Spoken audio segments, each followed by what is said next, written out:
Kabantin na kami, meron na nanguhuli. Ayan o, ang dami o. Ayan o. Ayan o. Ayan o. Kala ko mga matatapang kayo dito, bingking-bingking. Ba't kayo umalis? Ba't kayo nagsialisan?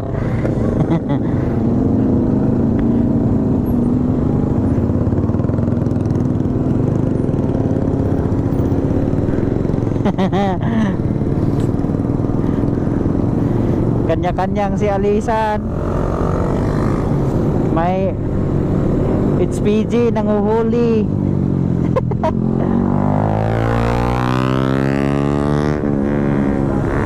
Ayun mga kaji, so may nanghuli dito sa Devil's Corner. So balik muna kami sa Corbada Cape. Doon muna kami magtambay.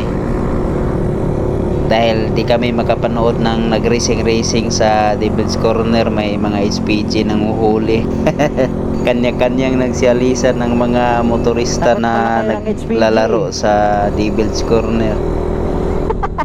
So ayun, papunta na kami sa Corbada Cape at tambay muna kami doon, magkape muna kami dahil medyo tanghali na rin, inabot na ng antok. So sabi nila, pag naantok ka, magkape ka dahil pakondisyon daw yan sa katawan ng kape, makapawala ng antok. Pero pagkatapos inantok ulit.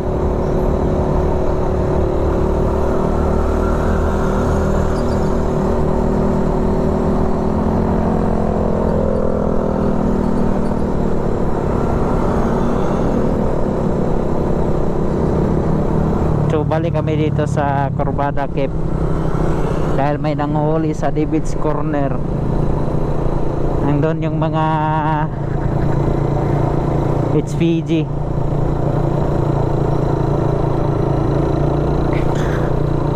So mapapawaw ka talaga mga kaji sa kalsada nila dito dahil napakaganda.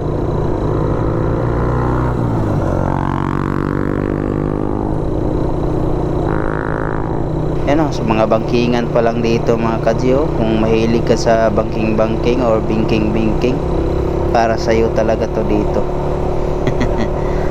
Ayun o, mga kurbada nila dito, napaka haba ng kurbada. Kaya laging dinadayo ito ng mga motorista mga kadyo dahil sobrang ganda ng kalsada. At siyempre sigurado ako mahilig sila sa bingking-bingking pag na-overshoot bingkong.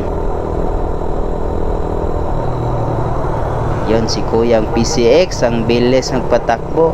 So dito yung Corbada Cape mga kad. At may nauna dyan na na-overshoot. Ayan o sa gilid. Di. Oy. Balik tayo, balik.